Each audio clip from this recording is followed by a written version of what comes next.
अब यहाँ पे अब थोड़ा-सा हम समझते हैं, नोट दिया हुआ है कि एस्ट्रिप सिंबल साइन जो है थोड़ा कन्फ्यूजिंग है, जो होता है does not different thing.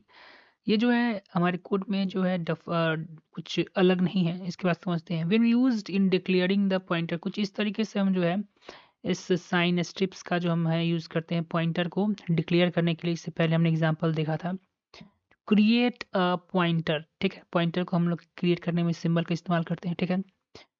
When not use in declaration, जब आपको डिक्लेरेशन में जो है यूज नहीं हो रहा हुआ, तो ये डिफरेंस ऑपरेटर के रूप में यूज होता है, ठीक है?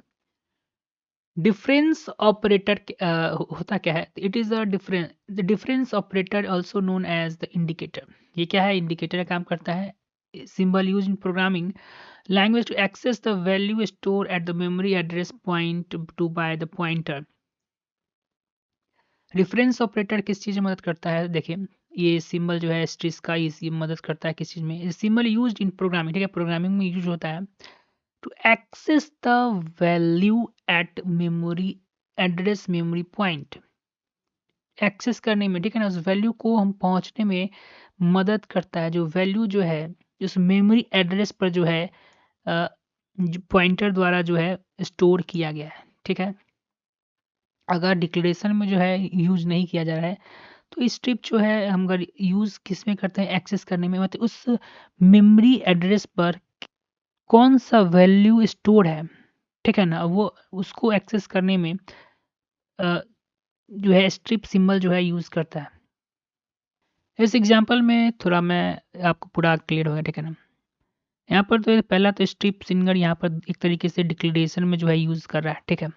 अब देखिए यहाँ पर स्ट्रिप सिंगल जो है इस जो पॉइंटर में हमने जो इस पॉइंटर जो हमने क्रिएट किया था, उसमें हमने जो है एज माई एज का जो M age percent my age का, यानी कि इसका जो है एड्रेस हमने इस पॉइंटर में जो है स्टोर करवा दिया, ठीक है ना? अब इस पीटीआर में किसका एड्रेस स्टोर है, उसका वैल्यू तुम प्रिंट कैसे हम प्रिंट करवाएंगे? इस स्टार पीटीआर लिख कर मदद, इसी को हम लोग डिफरेंस ऑपरेटर करते हैं, ठीक है ना? इसी की मदद से इंडिकेटर इंडिकेट करता है, और ये मदद करता है कि पीटीआर में जो वैल्यू स्टोर होगा उसका एड्रेस नहीं, आपको उसका वैल्यू प्रिंट करने में क्या करता है? ये मदद करता है, ठीक है? अब एक छोटा सा यहाँ पर नोट्स हमारे पास दे रहा है। पॉइंटर्स जो है बहुत ही बहुत ही बहुत स्टैंडर्ड बनाता है सी को बाकी जावा और पाइथन के प्रोग्रामिंग से, ठीक है? और बहुत इंपॉर्टेंट है बिकॉज़ ये जो है हमारे डाटा को चेंज करने में, मैनिपुलेट करने में क्या करता है? कंप्यूटर मेमोरी में चेंज करने में बहुत ज़्यादा मदद करता है। और ये जो हमारे कोडिंग और को इम्प्रूव करता है, साथ ही साथ उसके कोडिंग के परफॉर्मेंस को भी क्या करता है? बेटर करता है। अगर आप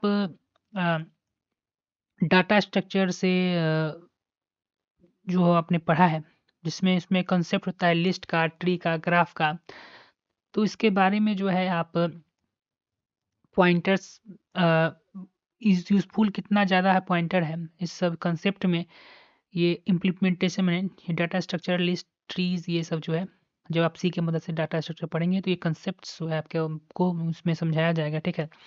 इसमें ये कह रहा है कि वहाँ पर जब आप पॉइंटर डाटा ये सब कंसेप्ट पढ़ेंगे डाटा स्ट्रक्चर में, तो वहाँ पॉइंटर जो है आपको बहुत यूज़फुल होगा, ठीक है?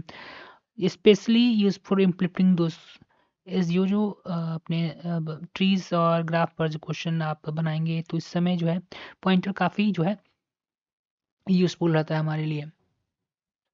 And sometime even have to use the pointer for example working with the files, और फाइल्स के समय जब फाइल्स के यूज़ में भी पॉइंटर्स हम जो यूज़ करते हैं।